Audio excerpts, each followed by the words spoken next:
माण्हू सभन सुहिणा पखी सभन हंज कंहिं कंहिं माण्हू मंझि अचे पू बहार जी। अमर साहब तव्हांजो रेडियो ते कहिड़ो कमु रहियो? रेडियो पाकिस्तान खैरपुर असांजे शहर में जीअं पाण वेठा आहियूं खैरपुर में त असां वटि रेडियो पाकिस्तान खैरपुर जेका स्टेशन आहे उहा 80s खां वठी क़ाइमु थी आहे हिते। त बुनियादी तरह ते त जॾहिं हाई स्कूल में पढ़ंदा हुआसीं त हिकिड़े स्टूडेंट जे हैसियत सां ॿारनि जे प्रोग्राम में शरीक थींदा हुआसीं। अॻिते हली जॾहिं लिखण पढ़ण जी दुनिया में आयासीं, शाइरी जे हवाले सां ॼाण सुञाण बढ़ी त रेडियो खैरपुर ते केतिरा ई साल मुख़्तलिफ़ मुशाइरनि में अचणु थींदो हुयो।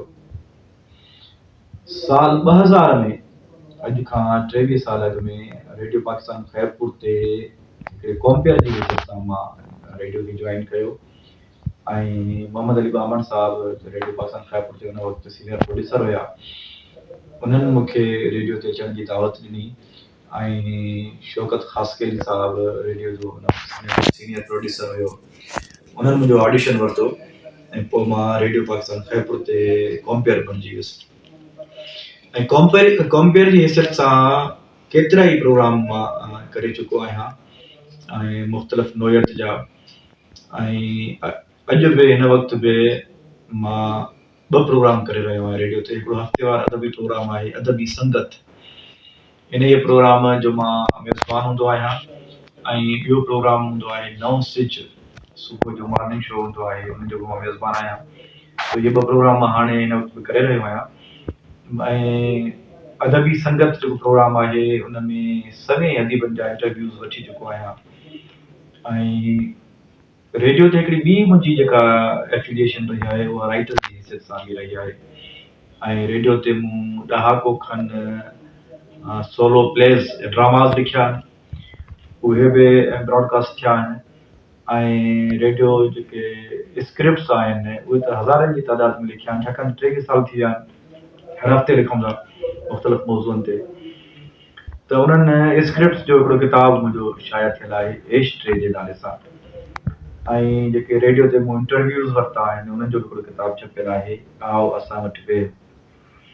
त हाणे इहो रेडियो जो सफ़र आहे जो अञा ताईं जारी आहे। ऐं पाकिस्तान टेलीविज़न कराची मर्कज़ ते बि मुंहिंजो हिकिड़े मेज़बान जी हैसियत सां तालुक़ु रहियो आहे।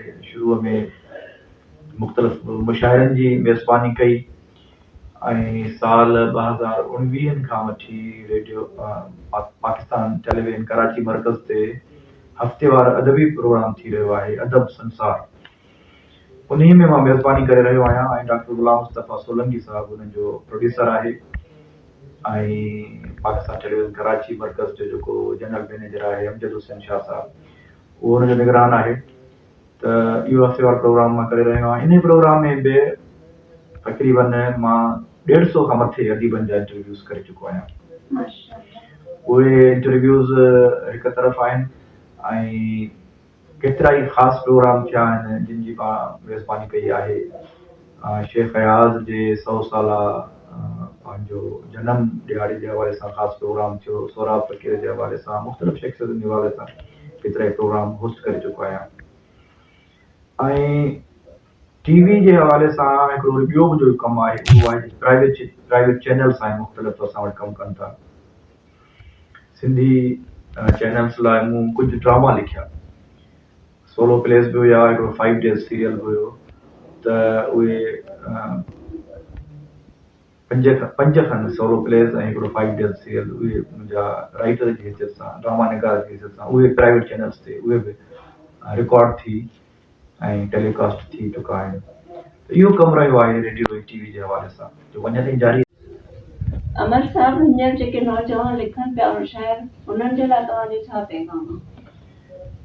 जीअं मूं सवेर ज़िक्र कयो त जेके नौजवान लिखनि था उन्हनि में के नौजवान त अहिड़ा आहिनि जेके तमामु सुठो लिखनि था, तमामु मयारी कमु कनि था, उनजो मुतालियो, उनजो मुशाहिदो ऐं हुअण बि ईअं घुरिजे।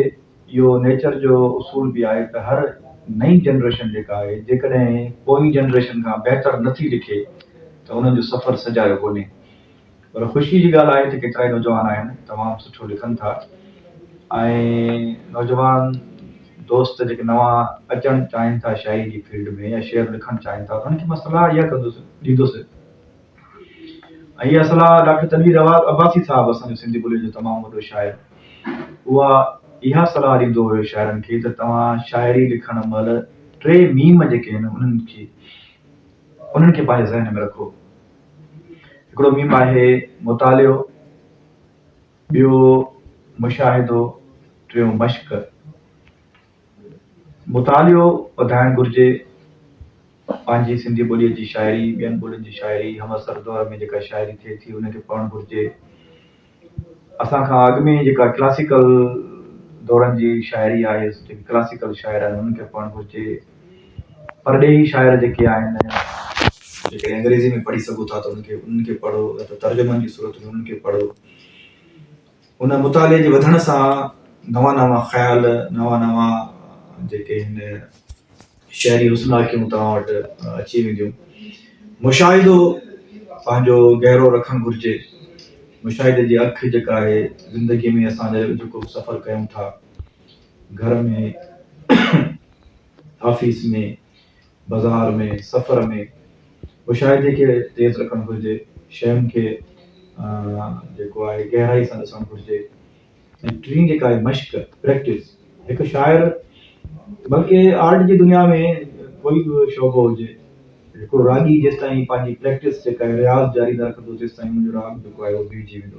ईअं ई शाइर पंहिंजी मश्क जारी रखे ऐं संदसि बहितरीनु मुतालियो गहरो मुशाहिदो ऐं मुस्तलसल मश्क इहे 3 शयूं गॾिजी सॼी शाइरी जे सफ़र में नौजवाननि जी रहनुमाई करे सघंदियूं ऐं इन्हनि खे ई यादि रखणो।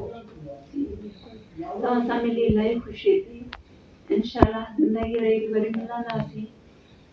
त उमेद आहे नाज़रीन तव्हांखे बि अॼु जो मुंहिंजो प्रोग्राम इलाही पसंदि आयो हूंदो। त बसि तव्हां खां इजाज़त वठंदासीं।